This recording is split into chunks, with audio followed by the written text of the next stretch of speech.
6.5%, was it? Is that what the current odds are of the Stanley Cup? Well, and if you look at the round-by-round progression, the Stanley Cup favorite is the Vancouver Canucks. Like, what a time to be alive! Talking you through every goalie controversy, scoring slump, and draft lottery bust, this is the C4 Podcast on CanucksHockeyBlog.com. Here they are, the best starting lineup we could afford under the salary cap. Chris, Matt, Anna, and Adam. Welcome to another episode of the C4 Canucks Hockey Podcast, brought to you by CanucksHockeyBlog.com and the whole press coverage network. I am Chris at Lightvoice, joined virtually by Matt Lee at MattLee_61, Anna Forsyth at AForsyth03, and back on the IR, or alternatively, possibly designated for assignment, Adam Ovanell Carter at Adam FOC. So it's just the three of us for this show, which is happening moments before the C4 Fantasy Hockey Draft, I guess. That's what we're calling it. You nailed it. It's an exciting time. I like how Matt's like, yeah, no, totally. We're going to live stream it. Just, Light Force will take care of that. He's our tech guy. You know what? You did, though. I am merely giving the people, Chris, what they've asked for. We had people asking for the live stream, and this was my way of saying, Chris will make that happen. Snap the fingers, and Chris is on it. So I need to give my kudos to you for delivering the goods and giving the people what they've wanted. Well, speaking of giving the people what they wanted, did you guys hear? I'm going to let the cat out of the bag early. Louis Eriksson has been designated for assignment. I know. Miracles do happen. 2021. There's hope. There's optimism. You know what? I was going to use this last week and then I forgot to use it. But I would just like to say, you guys, that it has been a long, long time coming. But finally, it happened, and it gave everybody exactly what they're looking for. Cobra Kai Season 3 came out, and it delivered big time. Oh, and Louis Eriksson got waived. Yeah.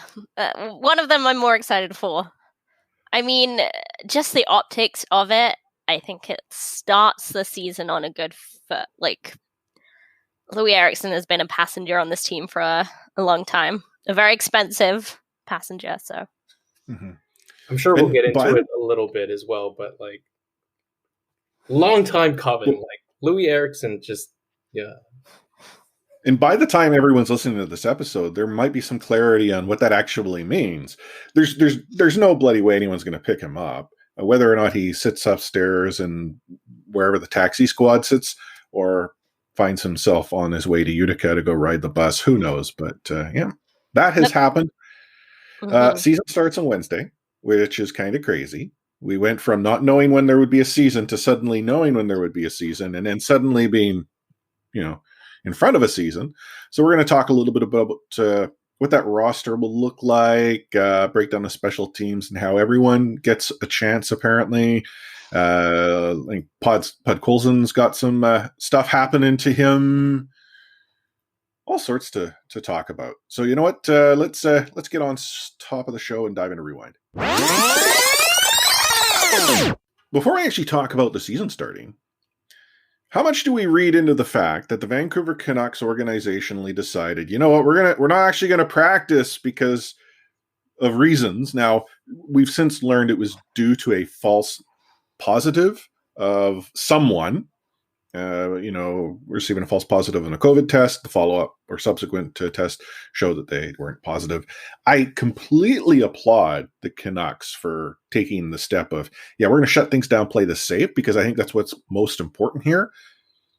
But this is going to be the reality, and with the compressed schedule as it exists, I am going to gather we're going to see a number of games, not necessarily with Vancouver, but just a number of games across the NHL being postponed, and not maybe just one, quite possibly multiple games, which begs the question, are we going to see like the college football experience where I think what the Alabama and Ohio State are currently playing tonight, and one's got like 12 games and the other one got 7 games on the season, just because of, again, cancellations, reschedules due to COVID. Yeah, I think that is the reality until, everyone get vaccinated or we're closer to that. And Gary Bettman's confirmed today that the NHL and its players and staff are getting in line behind everyone else, so they won't get special treatment. I do think it's the reality, but I think the one benefit of having these tight divisions is that, yes, it may slightly mess up your schedule, but it will be easier to figure out where you can find replays. I mean, you're playing teams twice in a row at least, maybe 3 times, so it should be slightly easier. Going back to what you said, Chris, right off the hop, I think that the Canucks do deserve full marks for handling the false positive in the way that they did. And I think that goes back to how the organization is being told to handle these cases, and probably to a larger degree how the NHL is telling clubs to handle these COVID cases. The club, for those who don't know, they shut down the facilities, they shut down practice, they investigate it, they do contact tracing, and then only once those have all sort of been checked off the list is the team ready to return. I'm a little surprised that in a span of less than 24 hours, they were given the all clear to resume practice the next day. But that said, if it indeed is a false positive, then I think that the Canucks handled it very well. From an NHL perspective, I hope that those schedule makers have a lot of backup and contingency plans in place, because I think at the end of the day, we are going to see some sort of postponement of games, maybe even cancellation of games if things go really south. But I think the Canucks handled themselves really well, and for the most part, it was a wake-up call for them, as they said earlier today. Mm-hmm. You know, on the note of scheduling, if cancellations do occur, Major League Soccer, as they sort of wrapped up their season, had to make the decision that there were teams that they just could not feasibly reschedule matches for. So they adjusted the rules that playoff teams were based on points percentage. Now, in the grand scheme of things, that's likely the most fair option. But when you consider how many professional teams operate, you're in it until you're not. And I'll use the Vancouver Whitecaps as an example. That decision meant they were out. Like, it wasn't like, oh, we got a shot. No, it's gone. Because these teams that are ahead of you, they're not going to ever play games or have an opportunity to lose. So there's a lot that rides on this. And if we think even beyond that, when it comes to the professional scope, there could be quite a bit of money involved. Not so much within the teams themselves, but, you know, obviously other reasons why people might be putting money down on one thing or another. I'm just dancing around the topic. Let's talk a little bit about the roster as it looks to be shaping up for Wednesday. So I'm just going to quickly drop sort of friend of the show, Thomas Drance. He had shared what he believed the roster would be. So I'm just going to rapid fire run through that. Up front, he has Miller, Pettersson, Besser, Pearson, Horvat, Roussel, Gaudette, Virtanen, Mott, Sutter, Beagle, McEwen. On the blue line, Hughes, Edler, Myers, Schmidt, Ben, Chatfield, Yalevi, and in net, Holtby, Demko. How far off is Drancer on that list? God, you went so fast that I need to make sure it was all ticked off. Yeah. You mentioned Hoglander is in there? He did not have Hoglander in his opening roster. Okay, I think Hoglander makes it. And I will say that I didn't expect that to happen previous to camp. Well, and to jump around this, because while you're looking that up, Matt, one of the challenges that teams are now running into is the NHL has provided some clarity on how they view the roster that's being submitted Tuesday as being the one that then takes the ice on Wednesday. And so what some teams were going to do is they were going to, here's our roster on Tuesday, and then on Wednesday, oh, by the way, this player is now on LTIR, or something along those lines. NHL's like, no. If you're not doing this person on LTIR on Tuesday, and you're going to do it on Wednesday, we're just going to presume that was actually part of your Tuesday submission and you kind of forgot it. Why this plays into the Vancouver Canucks, but also other teams, LTIR is what you use to manage cap. And so what the teams were looking to possibly do is get themselves as close to the ceiling as possible before they were required to actually, LTIR to get other players into the lineup, maximize value. So that could be why we're seeing maybe like a Hoglander who isn't there now could be there within a matter of time. Because again, you gotta cook the books. Definitely Right. do. Yeah. So go ahead.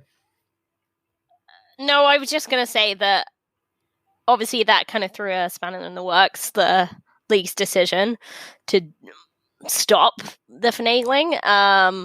So yeah, it might affect it, especially when it comes to Hamonic, who's just started skating today, and inserting him into the roster. So that might have to wait. I do think that Chatfield is a Hamonic placeholder, but obviously that might have to wait until at least Thursday. Right. I was going to say Chris Gear earning every bit of his paycheck over the next 48 hours as he quote unquote cooks the books on the cap. To your point, Chris, I'm checking out Thomas Drance, friend of the show, in The Athletic. Check it out. His game day lineup for Wednesday does show Niels Hoglander on Bo Horvat's line. That's what I'm looking at now. And then on that third line and fourth line, Roussel, Gaudette, Virtanen, as well as Mott, Beagle, and Sutter. So then because the tweet I was looking at was what he feels that the Vancouver Canucks were going to submit for their Tuesday lineup. Right. I think they can be two different things. But I think when it's all said and done and the dust does settle and Wednesday night does come around, I think what we have discussed is we will see Niels Hoglander in the opening night lineup, and we'll see Travis Hamonic in the opening night lineup, and we will see either Braden Holtby or Thatcher Demko between the pipes. Yeah, do you have an answer on that? As to who's going to be between the pipes? Mm-hmm. I said this last week. I think it will be. I said this last week that I think Demko gets the first game, but Holtby gets the most starts of the season. So here's me hopping off of that fence. Chris, what did you? I have Holtby. I mean, as far as camp goes, there isn't much of a difference. Holtby is maybe marginally outperforming Demko, considering he's had to adapt to a new goalie coach. But if I had to pick, I think I'd go with Matt and say that Demko is just the goalie in residence, considering there's not a big standout contender, that he might get the first shot. But we open with a back-to-back, so well, and you want to think we'll have both. That's the key thing, is with the schedule as it is, there are a ton of back-to-backs, and there are back-to-back-to-back. So the likelihood of one, because I think it was in the last show I'd said, I kind of see Holtby getting far more games. I am rethinking that because it's the struggle of remembering this season is unlike no other. It's no different than when we're starting to talk about point production or, what we expected of a player. One, it's not 82 games, so everything is going to be compressed. But then two, the fact that so many games are going to happen so quickly, it's going to be difficult to go and suggest, Jake Virtanen is going to get X number of points like we had. So I would take back the whole Holtby gets more. I think it's more balanced, but I do think Holtby gets the start. But hey, if Demko does, cool. I bet you, Matt, you pointed out, it's one way or the other. The same goaltender's not starting both games.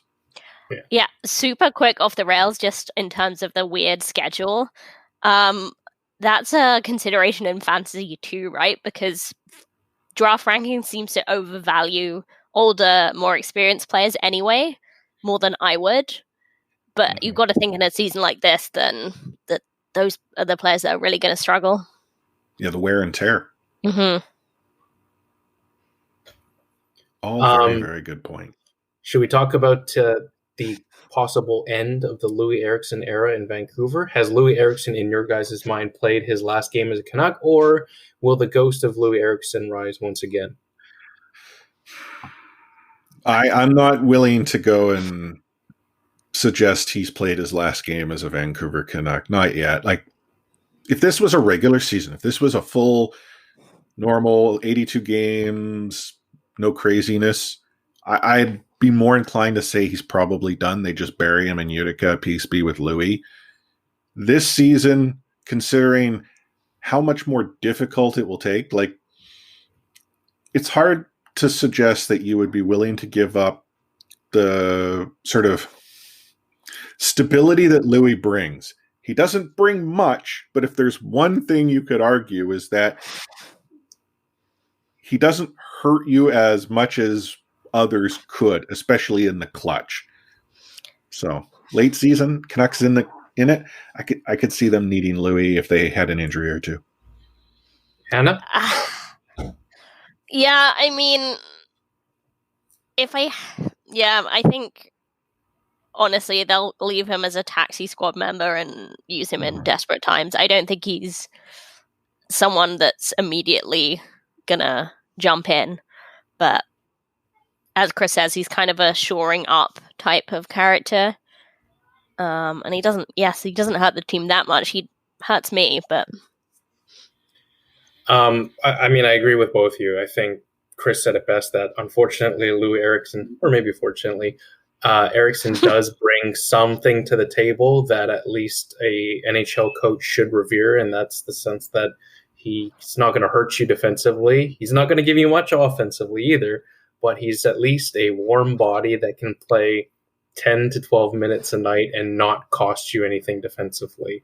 And that's probably the reason why we will see Louis Eriksson at some point. That and the condensed NHL schedule as well. The next question I wanted to ask you guys, hey, real quick, who plays more games for the Vancouver Canucks this season? Louis Eriksson, Justin Bailey, or Sven Baertschi? Yeah, the correct answer should be Sven Baertschi. yeah, But I don't. It- I should be. But I think it's Bailey. Bailey, Yeah. Eriksson, Baertschi. who is the best player among those most NHL suitable? I think it's Sven Baertschi, and it's not even close. Is it Sven But- Baertschi? Yeah, I think Baertschi over Bailey. yeah. I think I think Bailey it's over not both close. of them. I think Bailey has more potential than either one of them. But right now, Sven Baertschi is a better player. And that's only going to decrease the more time he spends in Utica. But I think Chris is bang on that Baertschi is at the bottom of the pile in terms of the coach's vision for the team. Fully agree that I think Sven Baertschi might be the better player right now. And I'm not going to take anything away from Sven Baertschi because he actually had a pretty good training camp by all accounts. But I think Justin Bailey fits more into the bottom six or sparingly in the top six if it came down to it. I think Bailey has more of a utility feature about him than either of these players do. And I think that might be more of a reason why we see more games out of Justin Bailey this year than either Sven Baertschi or Louis Eriksson. But it's funny that all three of us seem to be divided on who sees more games among those three. Well, if there's one thing that we're, I think, agreed upon is Eriksson is not choice number one. Yes, exactly right. It should be noted if for some reason our listeners weren't aware, Bailey, Baertschi, Brisebois, Eriksson, Grevak, and Sontner were all designated for assignment, which means Utica or taxi squad.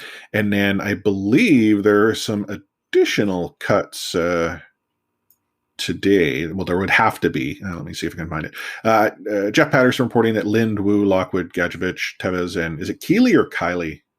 I think it's Jake I think it's Keeley. Keeley. Keeley? Yeah. Okay. They've all been removed from the roster. So We're getting that much closer. What's taxi squad size? I believe it's 6. I've not actually. I was going to say 6. So if it's We have if the it's same 6, instinct. and then I think your actual roster, game day roster is 21 max. Yes. No, your game day Okay. roster is 20, actually, if we're being accurate. 20. 12, 6, and 2. 12, 6, 2. Okay. Good maths. I'm just trying to, because that means there's still, like, there's 2 players that I know of. Like, there'll be Furland on LTIR, and then there's one more player that will be on LTIR. I should really look this up. Jace Howrlock. That's it. So who else is, like, it's really odd that we've come down to this point, because that would mean there's like at least 4 players right now that are On the not bump. good. Yeah, like they're not taxi squad, they're not roster. So where are they? In my mind, it's some combination of Jay Beagle, Zach McEwen, Travis Hamnick, Jordy Ben, and Oli Olevi fighting for, I believe, 2 spots, if I'm not mistaken. Yeah, it's interesting, especially with what Drance has suggested for the fourth line there, he seems to think that Sutter's playing on the wing. When Travis seemed to be pretty adamant that he likes Sutter at center.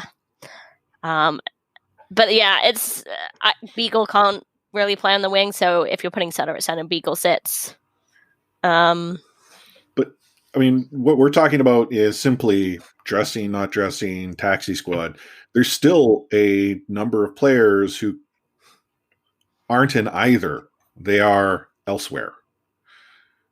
Like, that's the part that sort of has me a little confused. I presume there'll have to be some additional adjustments made, but there's a part of me that wonders, do the Vancouver Canucks have, like, does Jim currently have some magic being made as to some craziness to make the roster work, make the cap work,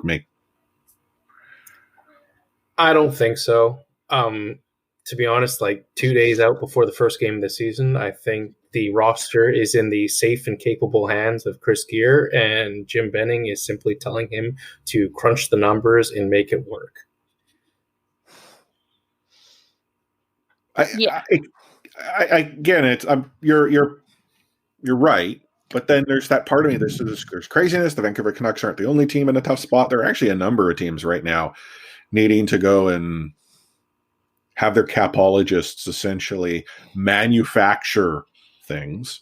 The NHL has come out in the 11th hour to say, oh yeah, that little quirk that you all thought you were going to use, yeah, you're not using it, which is very unlike the NHL to go and do. Normally, they let teams abuse it once, and then they punish Vancouver for it. So, anyhow, who knows? I mean, we're recording Monday night. All the magic will happen tomorrow, whatever it might be. You could be listening to this. The answer's already been held. But, we'll be talking about it in C4 Discord, which you can join by going to discord.io/C4 podcast.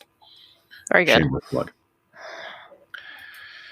I also think the interesting part of this is the goalie situation in terms of, we know who we're talking about for the, opening 2 nights, but it's what do they do with the taxi squad goalie? I don't know. Clean the ice? Yeah, but that's a hard thing, right? Like, Mikey DiPietro is obviously the next cab off the rank, but does he sit in the taxi squad and practice with the team, or they send him to Utica? Yeah, I think DiPietro is best served going to Utica, where he will play real games. I would love for it to be a more proven solution than ECHL or Jake Healy, but it's not exactly an ideal spot for the Canucks. NHL teams, I think, are required to have three goaltenders. Are they not? Like him going, do they not need a goaltender on the, like? Yeah, no, but Matt's suggesting Jake Healy would be our taxi Keely squad. will be the okay. See, then there's the other solution of potentially short-term loaning players to Canadian AHL teams. Which is, yeah, that might happen way down the line. But no, that play makes sense. But I would have thought we would have heard some form of agreement in place already. You know what I mean? Like how Vancouver and who is it? St. Louis, was it? St. Louis, yeah. We bought our team off in the first place. Yeah, but no, that makes sense. Yeah, you're right. Development wise, how do you have Jakey clean the ice, or DiPietro? Sorry, what did I say, DiPietro? Yeah, I don't know. I give up. I'm just gonna watch games.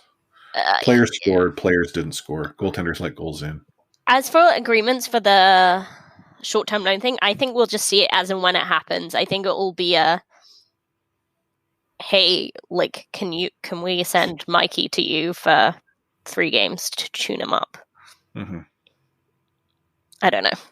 I think it will be a pragmatic thing, responding to injuries and or scheduling crunches.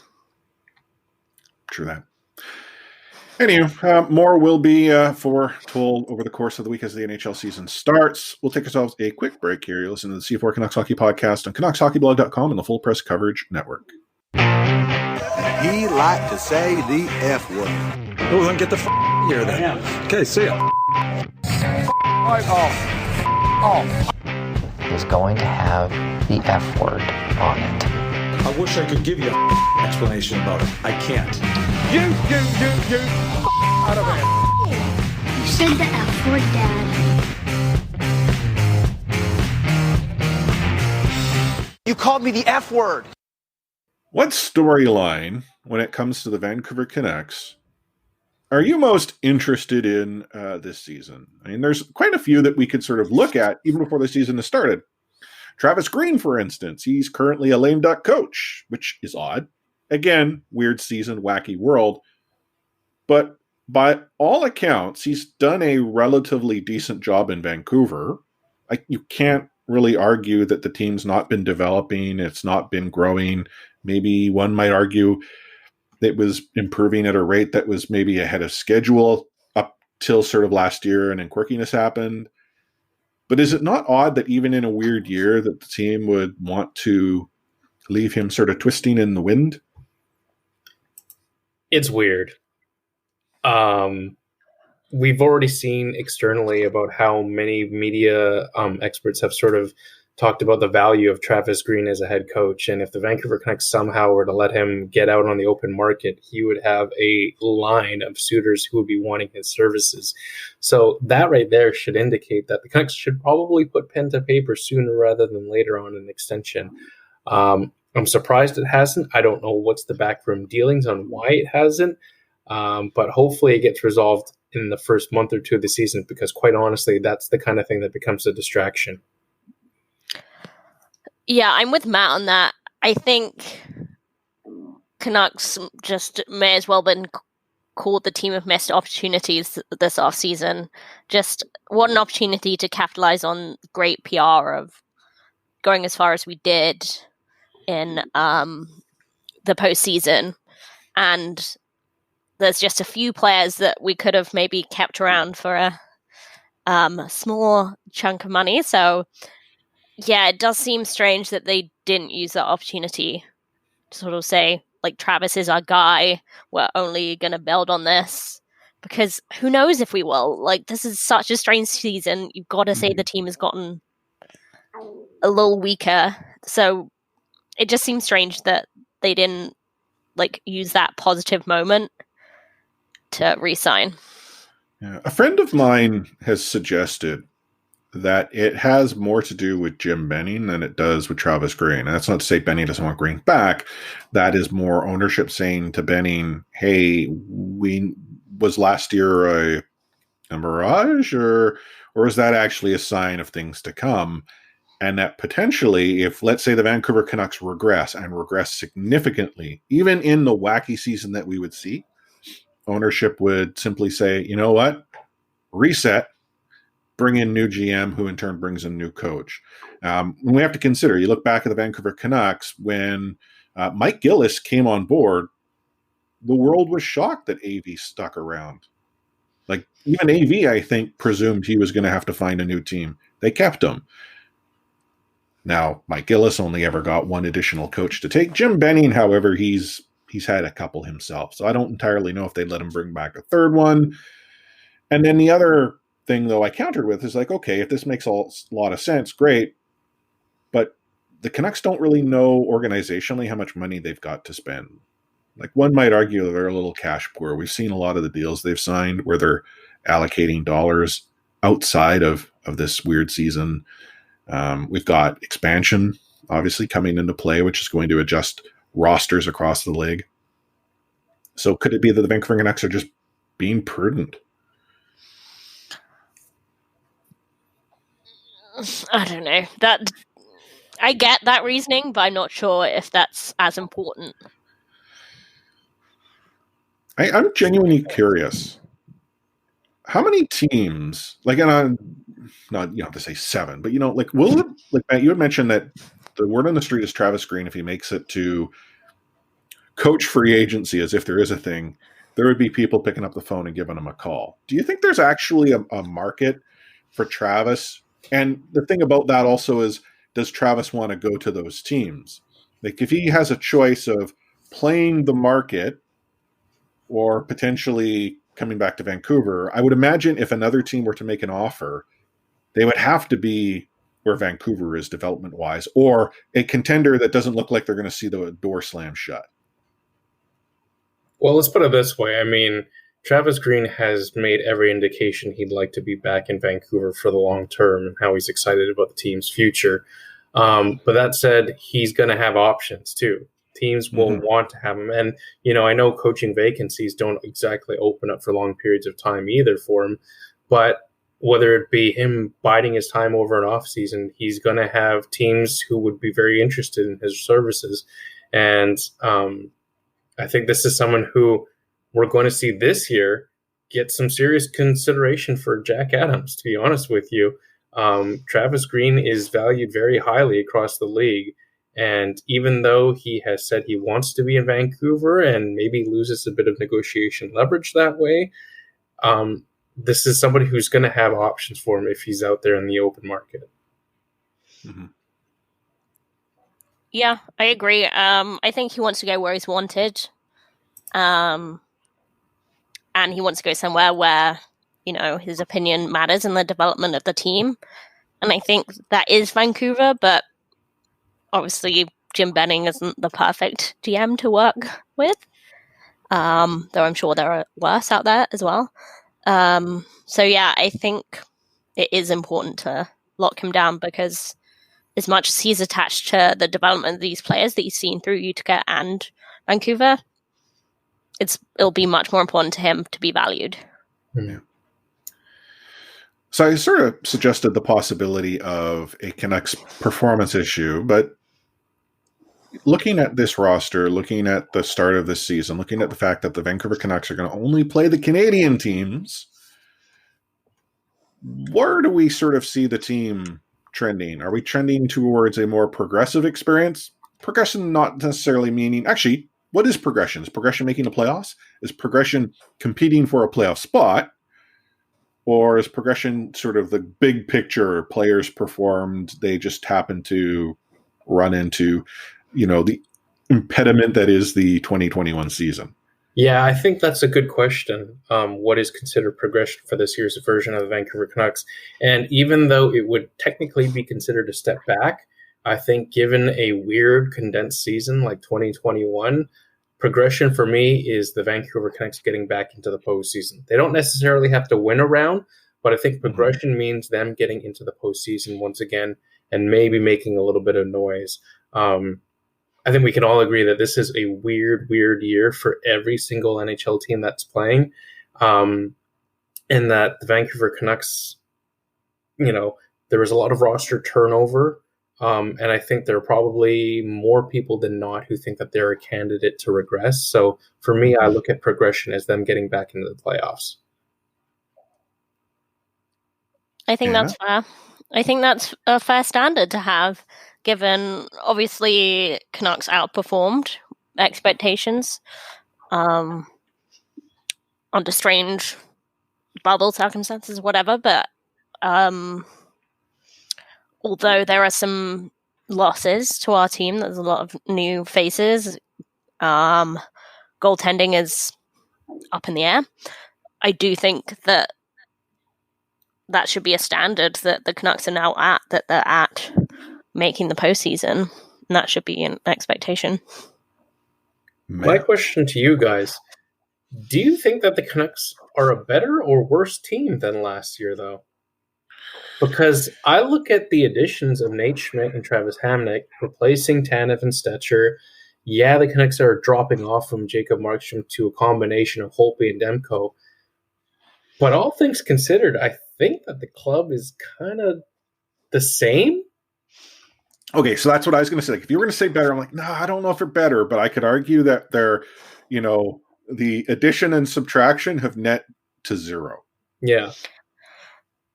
Yeah, I think the top 6 is maybe where you'd say slight regression in that Höglander is promising as he's looked in camp is such an unknown quantity. But yeah, overall, I think the defense is, after looking a lot worse, is actually looking better. And goaltending, who's to say? I think definitely more uncertain, but overall the needle hasn't moved that much in terms of roster, but that's just so much. I will say, difference. I think Anna brings up a good point about Nils Hoglander, and for me, I look at Hoglander as that sort of make or break factor on whether or not the team is better or not. I think that's the biggest drop off is you're going from a proven top 6 talent in Tyler Toffoli to a complete unknown in Nils Hoglander, but has demonstrated all the skills that he belongs in the NHL. So if Nils Hoglander can at least fill some of that void that Tyler Toffoli has left behind, I would actually be willing to venture that the Vancouver Canucks are a better overall team than they were last season. Are they better enough that they're going to book their seat into the conference finals? Probably not. But again, we're looking at progression as the Vancouver Canucks getting back to the postseason. I agree with me. Well, no, I agree. I will agree. I was going to say, Hoglander is that variable, but now I'm starting to think: are we putting faith? Are we putting faith into a variable that, at worst, is simply status quo? Or let's be honest, as Canucks fans, we tend to significantly overvalue our prospects, and then they hit the ice, and then we go and we tear them apart if they don't. Or in some cases, we will support them until the day we die, even though their potential will never be met. We sort of do this. So I'm kind of wondering with Hoglander, are we maybe overvaluing him based on what we saw of him prior to coming to camp, what we saw from him in camp, and will that hold true into the NHL season? Obviously, I'm not saying we can answer that, but you know what I mean? Are we seeing this through our Canucks tinted glasses? It's not unfair to say that Canucks fans overvalue prospects sometimes, but I also think that goes hand in hand with Canucks fans knowing their prospects more than a lot of fan bases do. Sure. And that's probably because of that period of retooling that they went through. But there was a statistic that showed the Vancouver Canucks were actually at Canucks was mentioned in the NHL offseason and trending up. So the fact that Canucks fans were causing the Canucks to trend in the offseason. There is no offseason for Canucks Twitter, Chris. You know this. I know. Anyhow. No, Matt, I'm gonna simplify. I agree with you. I actually agree with you. Let's take ourselves another short break here. You are listening to the C4 Canucks Hockey Podcast on CanucksHockeyBlog.com and the Full Press Coverage Network. Support for this podcast comes from Progressive. What would you do with an extra $800? Buy a plane ticket? Pay down your student loan? Treat yourself to those shoes you've been eyeing. With Progressive, you could find out. Drivers who switch and save an average of $796 on car insurance. Get your quote online at Progressive.com and see how much you could be saving. National average annual car insurance savings by new customers surveyed who saved with Progressive in 2019. Take hitting out of the game. You can't hit anymore, so don't do it. The unsportsmanlike conduct, I want to get an explanation on that. No kidding. Because how do you get suspended for unsportsmanlike conduct? Plus interference. There's no interference there. He had the puck. Now, Madison never ever did that before. Now, why did he do it? That because he was mad. Well, your early favorite for the Calder Trophy, that's for sure. Elias Pettersson, you might even say your early favorite for the Hart Trophy. Just to get back to your question, Elias is going to play plenty. He didn't play. He's going to get a lot of power play time. And, yeah, I'm concerned about our offense. We lost 200-point players, and we've got to find a way to score. As we look to wrap up this episode, because we got that fantasy draft that the two of you have to go and perform well in. I'm not, because auto draft isn't all that flashy. But let's talk a little bit about what we saw out of the preseason. So, for instance, I'm going to kick this one off talking about a little dust up that occurred. Adam Gaudette and Tatamont, they exchanged some pleasantries. One might argue that Mott came in with what could be argued was a slew foot.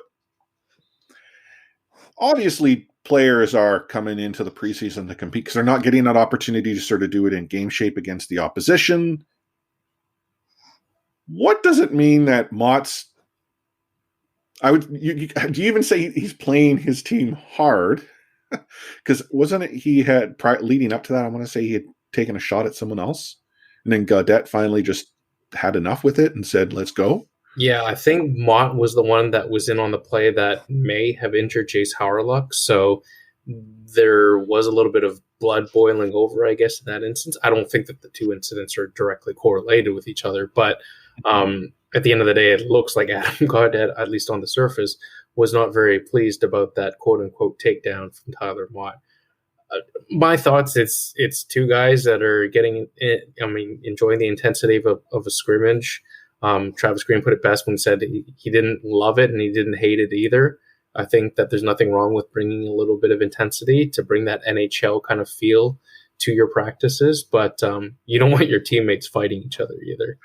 Well, no, that's sort of that's the hate it part, because what bad could happen from that, right? There's so much, but then equally you want to see the fight, not the fighting, but the fight, the passion, the compete, because that's something you use to evaluate when you see like the Canucks play the Flames, in a split squad or what have you, as you sort of go through the preseason. Yeah, I think fighting camp is dumb, but boys with their testosterone do dumb things sometimes. And whoa. Sometimes? Yeah, exactly. But yes, I do think it's obvious Tyler Mott is on the bottom end of the roster. Like, he's going to have a competitive camp. Adam Gaudette's trying to cement that third line spot. Jake Vatanen, I know, pile drove a puck into Jack Rathbone as well. So they're, living on the edge through camp. So not too big of a deal. In a sensitive spot of Jack Rathbone. Yeah, I said knees, but, lower body. He hit him in the left rath, or was it the right bone? It might have been both. Right in the jack. God. Speaking of Adam Gaudette, though, just on that note, apparently he has been having some nutrition issues and spoke to a nutritionist and has now been able to get things sorted out to put some weight on. And I'll be honest, I wasn't aware that weight was ever an issue with Gaudette. So if this obviously helps him become healthy, doesn't matter what his weight needs to be. But what does this potentially mean for his game, like being sort of that heavier player on the ice? Are we going to see him become that sort of true agitator that there are some who would love to see him be, and / power forward? Well, first of all, I cannot imagine not being able to eat a full meal like Adam Gaudette had been for the last few years. That sounded terrible. Because when I'm eating something, I'm going to eat the whole thing. And so good to hear that he's able to eat full meals again. In terms of him becoming the power forward, I hope so. It sounds like he had trouble putting on weight as a result of this condition. And, I think everyone's sort of hoping for a little bit more out of Adam Gaudette as we go into year 3, I believe, of his NHL season, of its NHL career.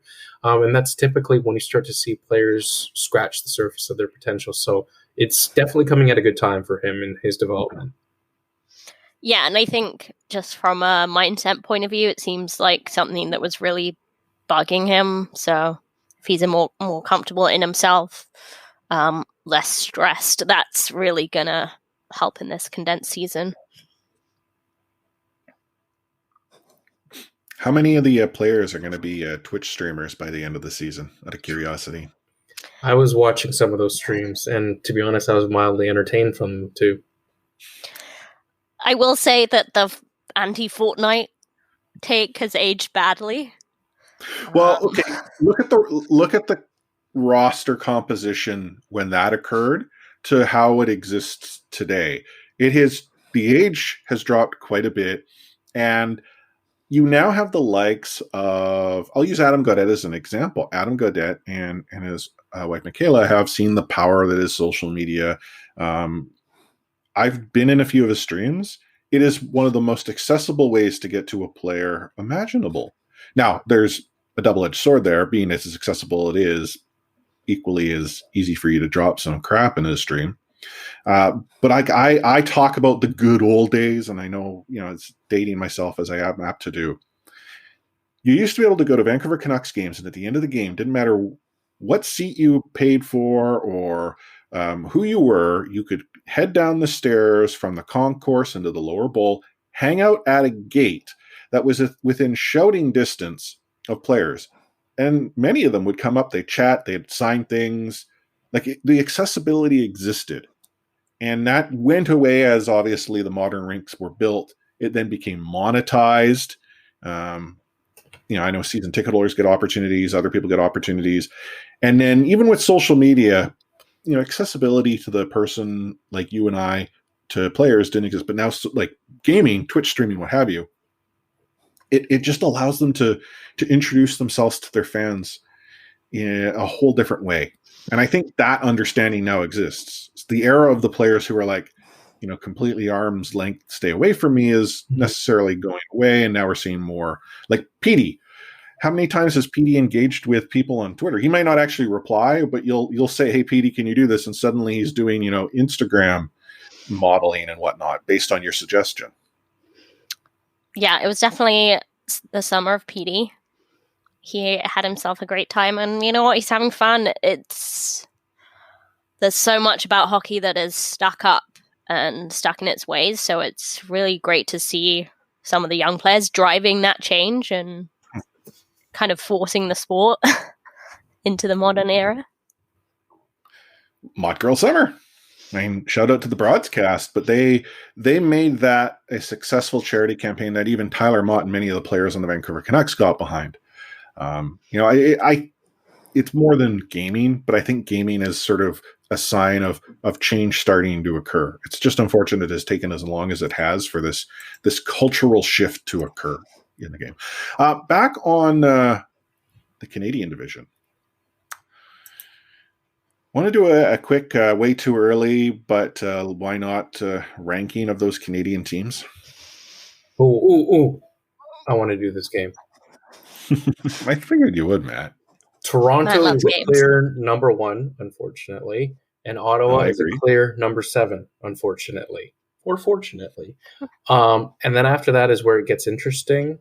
My early thoughts are it's going to be Calgary, Vancouver, Winnipeg, Montreal, and I think that's everybody.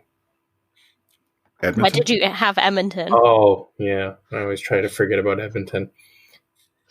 Calgary, Vancouver, Edmonton, Winnipeg, Montreal in 2-6.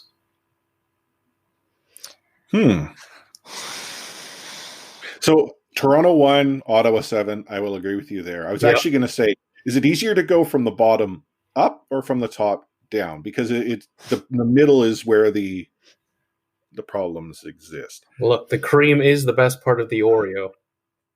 So I can't remember who it was on Twitter had done the analysis, like essentially taken a prediction and had the Vancouver Canucks being outside looking in, having them at sort of ceiling was 4, probably 5, outside looking in 6.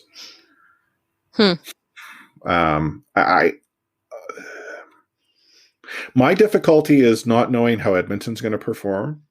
I feel Edmonton is just a team that exists in the world of question marks.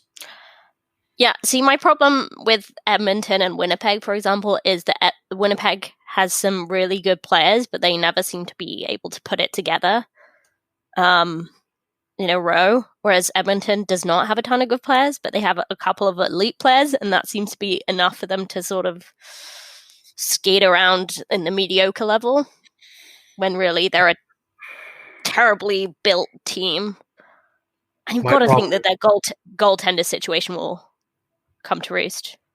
Yeah, my problem with Edmonton is their goalie is sus, as they say in Among Us. Well, they're running back. Goaltending is the problem. What do we need? Let's just run it back. It'll work this time. So Edmonton, if things actually pan out, you've got the McDavid and Draisaitl carry factor as well. That's what's scary about Edmonton is if they can figure out how to prevent the goals from being scored, they have shown that they can score themselves. Calgary, I feel, is made improvements. I see them being a very competitive team. I could see it Toronto, Calgary. Montreal, I feel, is aging. Winnipeg, Montreal's got some young up-and-coming players as well, though. But I feel like they Montreal's lack the middle ground. Yeah, like Montreal, I feel sort of where Vancouver was sort of in the tail end of the Sedin era, where there's a window, but is it open or is it closing or is it closed? I think Winnipeg is just too vanilla to not miss the playoffs. Like to me, they're gosh. See, that's the problem. Like, okay, I'm going to say Ottawa, Edmonton down at the bottom, Toronto, Calgary up top, and then it's a sword fight between the Jets, the Habs, and the Canucks. Fair enough. Yeah. I will say very quickly before we go, NHL.com released a lot of their expert predictions for the season, and the Vancouver Canucks were in on an awful lot of conference final and even Stanley Cup final lists. Wow. An awful lot. Just from the bubble? Like I don't know. I think people are seeing the star way. power in Vancouver and definitely gravitating towards Vancouver. Vancouver is now the sexy team in the NHL. Okay. But Eric Goodbranson doesn't play for us anymore. Interesting. All right. No, I'm genuinely shocked. If there are a number of people that have them in Stanley Cup final, like conference final, like in my mind, that'd be awesome. Yeah, like that would be like, oh my goodness, this is like better than 2011 Game 7 where they win almost. No, it wouldn't have been better than that. Yeah. Anyway, listeners, genuinely curious, where do you have the Canadian division all panning out? Obviously, it is difficult to tell, and where we are watching these teams play over and over and over with rosters that we're not entirely sure will be comprised of, in a schedule that may or may not change as the season goes on. Fantasy sports be damned. Good thing we're running a pool ourselves. Any other final tidbits or notes we want to touch on before we look to wrap this show up? Well, I noticed in the rundown. Sorry? I was going to say, I noticed in the rundown you had likelier Pettersson gets Hart consideration or Hughes gets Norris consideration. Real quick, I think Hughes gets Norris consideration. Over Pettersson getting Hart? I like them both, though. Can I? Right? All I'm going to say is Hart is stupid, and I'm not going near Hart. It's such a stupid award. So I will say Hughes marginally. But okay, I don't disagree about Hart, but like friend of the show, Jordan Whitman, had pointed out that the Eastern Canadian media are now going to be forced to watch Petey because the Canucks are going to be playing those teams far more than they normally do. And that might open their eyes that, he's more than a defensive liability who's just flashy in the postseason. Yeah. And my last real thought is free Vasily Podkolzin. Free him. Oh, gosh. Do you think he'll ever play in the KHL again? I don't know. Just get out of there. Get out of Russia. If you're like, I understand the lure if you feel that your career is coming to a close and you need to continue to play. But I just, even a homegrown player, outside of being sort of forced to, you run the risk. Isn't he? That's as good as. Yeah, I just. April 30th can't come soon enough. The way he's been deployed, the way he's been treated, the fact he gets dressed and skates for less than a minute. Yep. Yeah, imagine if your entire shift at work was a minute long. Jake Virtanen and Travis Green's doghouse gets more ice time than Podkolzin often has. And I didn't know that was even possible. So here we are, wrapping up another phenomenal show, back, as we said, weekly. Before I forget, for those of you who are patrons who have helped us out by choosing to listen in, look for an episode of Off the Rails to come to you later this week. And that will resume on a twice monthly basis. I'd say bi-weekly, but I did that once and someone's like, twice a week? Twice monthly. Makes better sense. Mm-hmm. I think we need to do a best of show. Sounds good. But what final words of wisdom do you have all of our listeners there? Free Vasily Podkolzin. And I'm getting ready to make my draft selection. Deja vu. Anna? Hashtag beat Edmonton. Oh, maybe I'm more of the pessimist. Hashtag don't lose to Edmonton. Well, it's half empty, half full, same amount of water. I was going to say, is that not the same thing? There are no draws in hockey. It is. It is the same thing. However, are you going to go into the game to win, or are you going to go into the game to not lose? Don't be that guy, Chris. I am always that guy. If you haven't done so already, join C4 Discord. Gate 16 is hopping. Lots of conversation, some hot takes, some cold takes, and a whole lot of, oh my goodness, awesome. Discord.io/C4 podcast is the place to go. If you're not already following us on Twitter at the C4 podcast, click that subscribe button on our C4 YouTube channel. It's bit.ly/100-4C4. So 100 FOR, all caps C, capital C4. That'll get you there. We're 36, I want to say, when I last checked, to our goal of 100. So help us out by clicking the subscribe. And something I haven't actually asked for anyone to do in a long time, but please do that. Drop us a review. Love us, hate us, as long as it's 5 stars. We're happy. But you can review us on Apple Podcasts. I want to say Stitcher might be another one that allows for it. And if you're like, well, I want to leave a review, but the app that I use doesn't allow for it, go to podchaser.com, search for the C4 Podcast. Podchaser.com/C4 Podcast is the way to go. You can not only review the show, you can review individual episodes there. So if there's an episode we did well, let us know. And if there was an episode we didn't do so hot, let us know that we did well to sort of pump our tires a bit. We need it. So on behalf of the designated for assignment, Adam O'Nalcar at Adam FOC, Matt Lee at Matt Lee _61, Anna Forsyth at E Forsyth 03, myself, Chris Lightforce, signing off with those words of, we're out.